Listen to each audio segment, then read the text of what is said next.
Amen. Nous avons encore la grâce de Dieu. Amen. L'homme de Dieu est là. On a dit il ne faut pas qu'il se repose. On a interrompu même son repos. Il a beaucoup travaillé. Je vous dis, il a beaucoup travaillé. Il était chez nous, chez le pasteur Oscar. Il vient de Bruxelles. Il a tenu toute une semaine, le dimanche, les cultes hier. Aujourd'hui, on a dit, Mbota, comme tu es là, on profite. Quand la grâce est là, il ne faut pas laisser.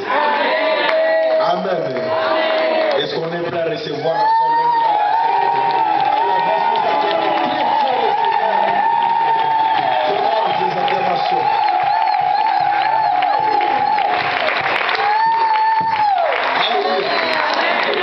Bonsoir. Je suis très content de vous revoir. Effectivement, aujourd'hui, je devrais me reposer parce que je vais avoir au moins une semaine et demie intense à Londres. Demain, je pars à Londres. Quand vous m'avez vu partir, je suis parti en Belgique. J'ai eu une grande croisade depuis le mercredi jusqu'à dimanche. La salle, les gens sont venus de partout. Et la main de Dieu se manifestait tellement. On peut s'asseoir. La main de Dieu se manifestait tellement. Et le dimanche, quand j'ai terminé la croisade le samedi, le dimanche, je fais 4 kilts. Je devrais terminer le 4 kilts. J'étais fatigué. Alors je me disais, je vais me sauver en France. Je vais me reposer. Comme ça, au moins, je vais être frais vendredi, samedi, dimanche à Londres. Et puis l'autre semaine pour une grande croisade que les gens organisaient. Malheureusement, arrivé ici, il fallait quand même que je sois encore disponible. Amen. Gloire soit rendue à Dieu. Alors, priez pour moi. Continuez de prier pour nous, parce que vous savez, il n'y a rien. Il n'y a rien qui dépasse. La prière, c'est notre façon de manifester notre dépendance totalement à Dieu.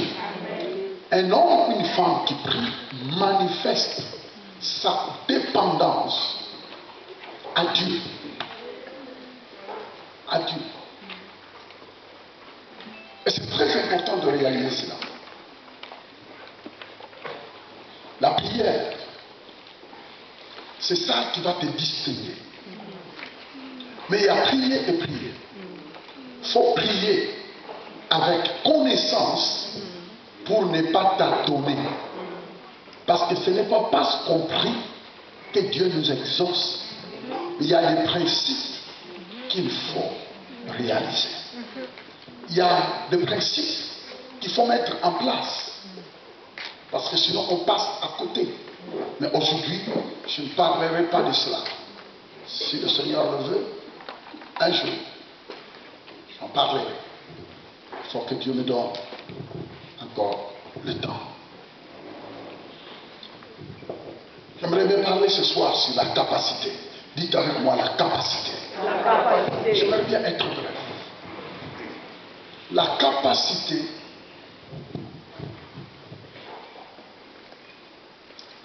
qui sait que le succès n'a jamais été un don? Le succès n'a jamais été un don. Mais c'est un appel à la prise de responsabilité. Je répète, le succès n'est pas un don, mais c'est un appel à la prise de responsabilité. Il faut être conscient de la responsabilité. Vous savez que les gens qui sont irresponsables ne vivent pas le succès. Le succès n'est pas l'affaire des hommes et des femmes irresponsables. Non. Quelqu'un qui veut vivre le succès doit avoir le sens de la responsabilité. Est-ce que vous me suivez? Je disais, est-ce que vous me suivez? J'aimerais bien que chaque personne puisse suivre étape par étape les quelques points que j'aimerais bien vous laisser avant de m'envoler.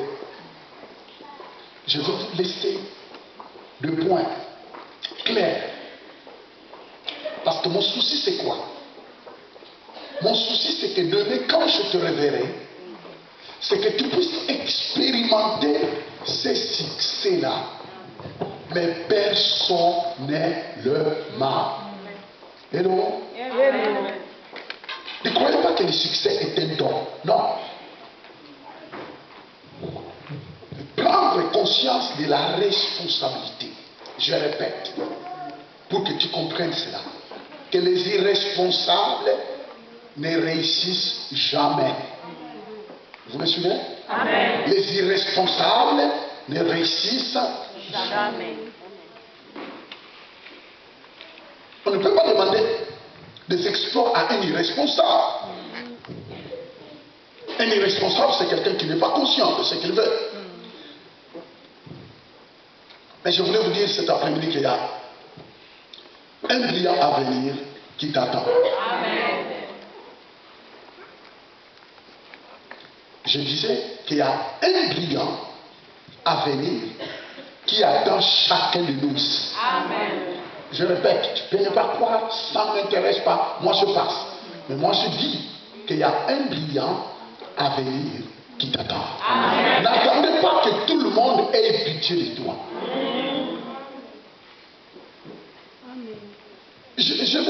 Je vais être posé, je ne veux pas crier, je vais parler doucement. Parce que je sais que ce soir, Dieu veut déposer quelque chose qui va te propulser. Mais n'attendez pas que les gens aient pitié de toi. C'est pourquoi je voulais vous parler de la capacité. Mon message aujourd'hui, le sujet, mon message s'intitule la capacité. En fait, que tous ceux qui me suivent réalisent que le succès n'a jamais été un don. Le succès appartient à des personnes qui ont le sens de la responsabilité. Si tu attends que tout le monde ait pitié de toi, alors tu attendras longtemps. Parce qu'il y a beaucoup de personnes qui attirent l'attention des autres. Les gens aiment attirer l'attention des gens. Suivez-moi. Ne regardez ni à gauche ni à droite. Mais c'est moi que vous devez suivre. Et puis tu ne parles pas, c'est moi qui parle. N'attends pas que les gens aient pitié de toi. N'attire pas l'apitoiement de soi. N'attire pas l'apitoiement de soi. N'attends pas que les gens disent oh pitié, hein, pitié, pitié. Et après ça t'amène où? Est-ce que vous me souvenez?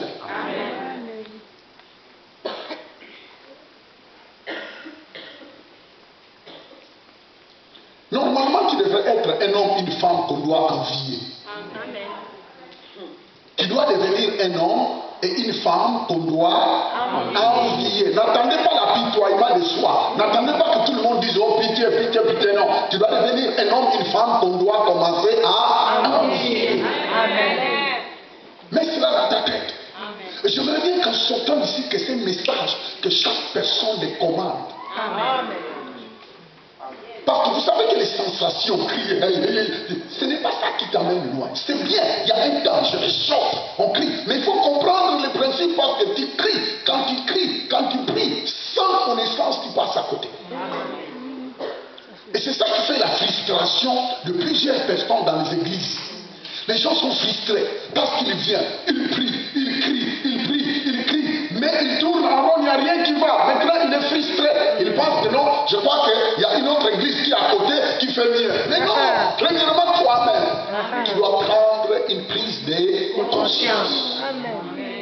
Parce que les gens ne veulent pas être responsables.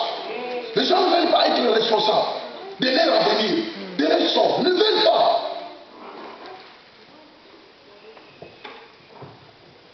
Que le nom de Jésus soit béni. Amen. Je disais que le nom du Seigneur soit béni. Amen. Tu dois apprendre à mettre à l'œuvre tout ce que tu as appris. Apprendre à mettre à l'œuvre tout ce que tu as appris. Parce que vous savez, c'est bien d'apprendre. Mais qu'est-ce que tu fais avec?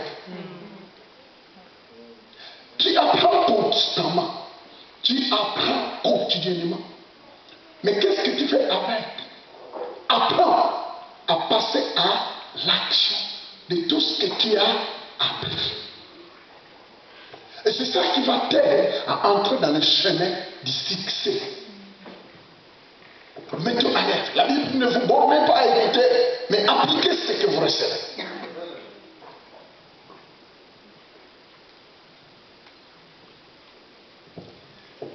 Essayez de ne pas vivre comme une charge pour les autres. Ne vis pas comme une charge pour les autres. Répétez avec moi. Ne vis pas comme une charge pour les autres. Ne sois pas une charge pour quelqu'un. Ne sois pas une charge pour quelqu'un. S'il vous plaît, ne devenez pas une charge pour qui que ce soit. Non, refuse ça. Tu dois refuser de devenir une charge.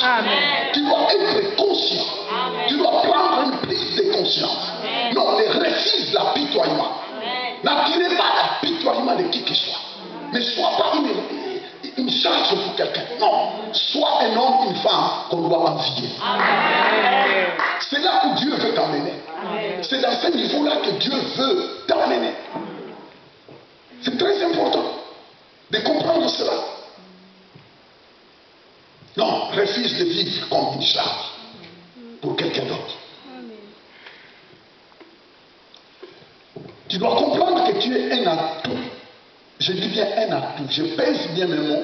Tu dois réaliser que tu es un atout pour ta génération. Amen. Oui, mon frère. Tu es un atout. Oui, ma soeur. Tu es un atout pour ta génération. Loué soit le nom du Seigneur. Il y a eu des gens qui nous ont précédés. Il y a eu des hommes et des femmes qui nous ont précédés. Mais ils ont fait leur temps. Maintenant, c'est ton temps. Tu dois réaliser cela. Tu dois prendre conscience que je suis un atout pour ma génération. Vous savez, quelqu'un qui croit, quelqu'un qui réalise qu'il est un atout pour sa génération, il y a d'autres choses qu'il mettra loin de son chemin. N'entre pas. Vous savez, je suis africain. Vous devez faire attention parce que souvent, nous les Africains, nous avons notre problème. On pense qu'il y a toujours du temps. Oh, il y a toujours le temps. Il y a toujours du temps. C'est pourquoi vous voyez l'Afrique pouler. Parce qu'on pense qu'il y a toujours du temps. Je crois que l'excès du soleil, quand on sort, il y a du soleil, on dit qu'il y aura toujours le temps. Mais entre-temps, le temps passe vite et vous voyez l'Afrique tourner en rond. J'aimerais dire que tout ce qui suit ces messages réalise. N'entre pas dans ce circuit-là. Et souvent, nous les Africains, nous avons des problèmes parce que nous sortons de l'Afrique, mais nous traînons la même mentalité de la médiocrité, de la bassesse. La bassesserie. La bassesse. On pense de la même manière. Vous voyez quelqu'un, ça fait 5 ans, 10 ans, un jour, je pense. Au Canada, à Toronto, un gars comme ça, on lui dit non, tu dois aller suivre les cours d'anglais parce que comme tu vis à Toronto, c'est difficile d'aller tout le temps chercher qui doit t'interpréter. Il dit, oh père, n'a aucun anglais. Tu te rends compte? Il dit, oh père, n'a aucun anglais. Mais toi, tu vis à Toronto dans un monde anglophone et tu dis, père, n'a aucun anglais. Voyez la bassesse des Africains et plus précisément de nous les Congolais. La bassesse nulle. C'est ça, c'est pourquoi les gens nous appellent, on est comme des nuls. N'accepte pas de faire partie de ce groupe-là. Tu n'es pas un nul. Tu as les atouts pour ta génération. Tu dois te réveiller. Vous savez, il y a d'autres personnes qui n'en servent à rien de les fréquenter parce que leur niveau de revenus est bas. On dit, dis-moi qui tu fréquentes et je te dirai qui tu es.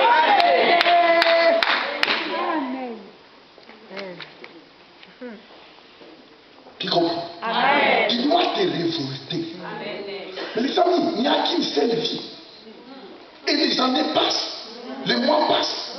Les jours passent. Les semaines passent. Et tu ne peux pas rester calme de réfléchir un peu. La fois passée, je lui ai parlé des portes de sortie. De sortie dans l'autoroute. Tu fais n'importe quoi qui te fait sortir de ton cheminement. Qu'est-ce que ça t'a donné? Année après année. Qu'est-ce que ça t'a donné? Mois après mois. Cette légèreté-là que tu vis, qu'est-ce que ça t'a donné? Exactement, il faut dire bon, ça suffit. Je ne peux plus continuer à vivre dans la légèreté. Je vais prendre conscience. Amen.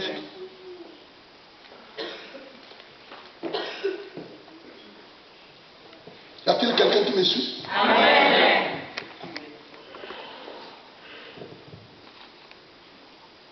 Moi, je crois, quand je me réveille, je sais une seule chose, qu'il y a un grand lendemain qui m'attend.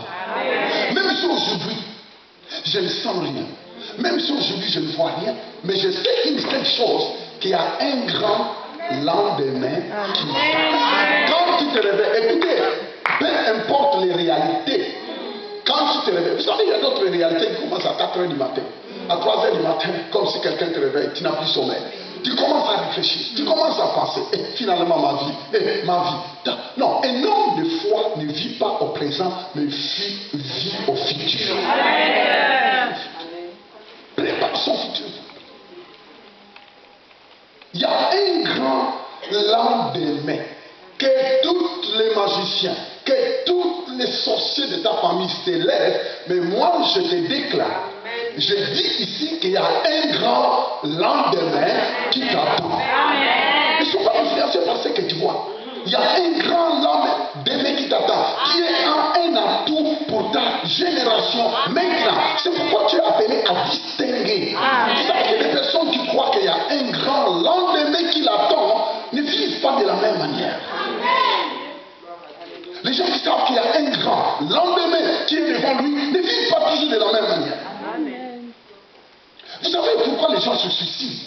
Vous savez pourquoi les gens se tuent? C'est parce qu'à un certain moment, ils pensent à l'avenir, ils n'ont plus d'espoir. Et quand on pense à un avenir sans espoir, directement on dit pourquoi continuer à vivre? Mais alors que nous allons vers ce que nous appelons notre futur. Alors que ce que nous appelons le futur, c'est déjà le passé de Dieu. Ce que toi tu appelles avenir, c'est le passé de Dieu. Dieu est déjà passé. Toi tu vas vers le passé de Dieu. Béni soit le nom du Seigneur parce que ton Père, lui, t'a précédé. Un Dieu qui t'aime beaucoup. Et c'est pourquoi la Bible dit, parce qu'il vit, je n'ai rien à craindre.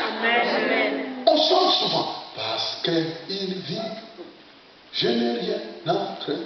On les chante de manière religieuse. Et puis on termine. Il termine seulement de chanter, les inquiétudes commencent.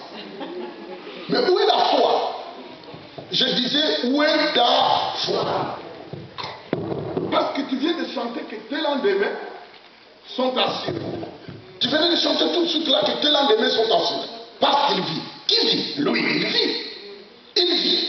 Eh bien, tes lendemains sont assurés. Je vous ai dit la fois passée que vous savez, notre problème, c'est qu'on n'est pas conscient de la présence de Dieu à nous. Et tant qu'on n'est pas conscient, on ne verra pas de grandes choses.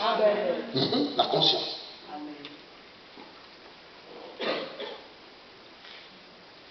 Il y avait une dame qui était dans la foule la semaine passée à Bruxelles. Mais elle n'a jamais porté de chaussures. Parce que la jambe droite a été démolie par la médecine a déclaré, toi, tu resteras malade pendant toute ta vie, tu ne porteras jamais de chaussures, surtout de hauts talons, et ce que suite là.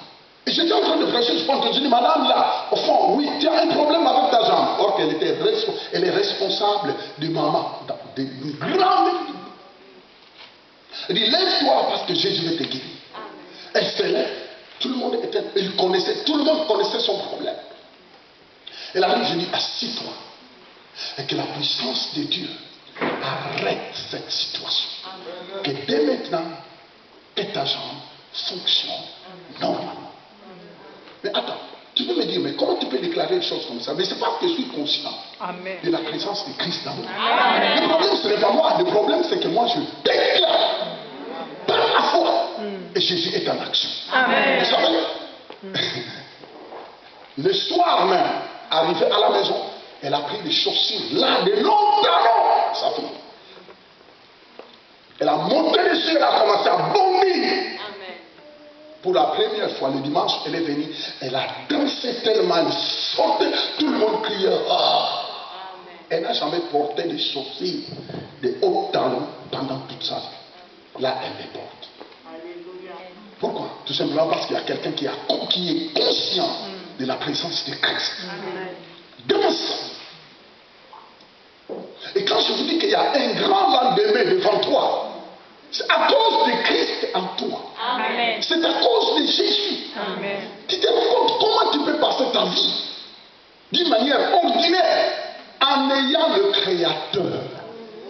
Voyons donc. Tu ne peux pas passer une vie ordinaire en ayant en toi le Créateur. Avez-vous réfléchi? Tu ne peux pas. Vous savez, il y a beaucoup de personnes qui seront au ciel. Et quand le Seigneur va commencer à leur montrer ce qu'ils devraient vivre sur la tête, Seigneur, est-ce que c'est vrai? Il a dit oui. Oh! Mais c'est trop tard. Je ne sais pas si je vous ai expliqué l'histoire d'une personne qui a payé son billet pour aller à New York dans un bateau. Il paye le billet, mais il ne savait pas que dans le billet qu'il a payé, il y avait et la nourriture et tout. Lui, après avoir payé le billet du bateau, il a préparé ses sandwichs et les traversé entre l'Europe et New York. C'est long. Alors il a commencé à consommer tout. À tout moment que les gens allaient manger au restaurant, lui il mangeait ses sandwichs dans sa chambre. Il mangeait. À un certain moment, après une semaine, tout était fini. Alors il sortait, il se baladait dans les couloirs. Finalement, ils étaient presque à un jour d'arriver à New York. Et monsieur lui va dire, monsieur, mais pourquoi je ne te vois pas au restaurant? Mais tout le temps je vois toujours là, mais tu ne viens pas avec nous au restaurant. Il dit non, j'ai seulement le billet, mais je n'ai pas payé la nourriture. Il dit, mais dans ton billet, quand tu as acheté le billet, il y avait le frais de la nourriture. Ça veut dire que j'ai mouru de faim. Voyez, c'est comme ça que les gens font. Quand on n'a pas la connaissance, on marche avec le Seigneur, alors que le Seigneur, je vous dis, je vous ai tout donné en Christ. Ne sois pas comme cet homme-là, qui a voyagé en train de souffrir au moment où il avait tout. Il pouvait aller se régaler dans les bateaux, manger au restaurant. Mais il a ignoré que dans son billet, il y avait tous les frais. Quand Jésus, pourquoi la Bible dit quiconque invoquera mon nom sera sauvé? Est-ce que vous savez que le mot sauver en grec, ça veut dire sozo? Sozo, sauver, sozo, salut, sozo.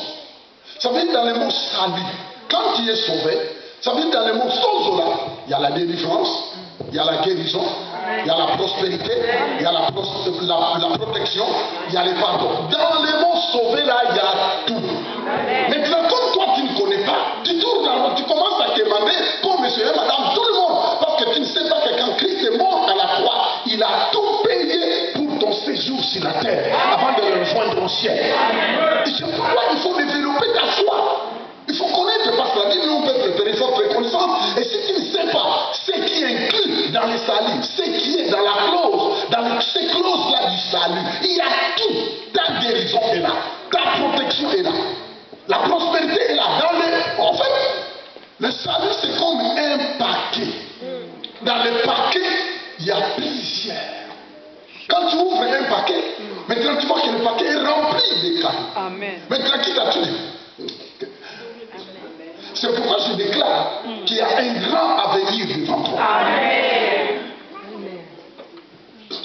Ne faisons pas la honte à l'évangile. Ne faisons pas la honte à l'évangile. Beaucoup de personnes font honte à l'évangile. Vous savez pourquoi beaucoup de personnes parfois ne veulent pas venir dans nos églises? C'est parce qu'ils disent, et ils disent qu'ils croient en Dieu. Ils croient en Jésus. Mais regardez comment ils vivent. Si croire en Jésus veut dire que vivre de cette manière-là, si croire en Jésus, moi qui ne crois pas en Jésus, j'ai la situation plus meilleure que, en tout cas, il reste à désirer. C'est pourquoi vous voyez. Vous savez, il y a un évangéliste qui est en train de prêcher en Côte d'Ivoire, un jeune garçon. Il a porté des chapeaux, des babouches, vraiment troué, ainsi de suite, la bizarre. Alors il se croise avec un homme d'affaires qui lui dit, si tu crois en Jésus, tu deviendras comme moi. L'homme d'affaires lui regarde. Il dit, hey, si je crois en Jésus, je deviendrai comme toi. Au lieu qu'il explique que spirituellement, l'homme d'affaires lui regarde comment il est habillé. Il dit, hey, si je dois devenir comme toi, je refuse.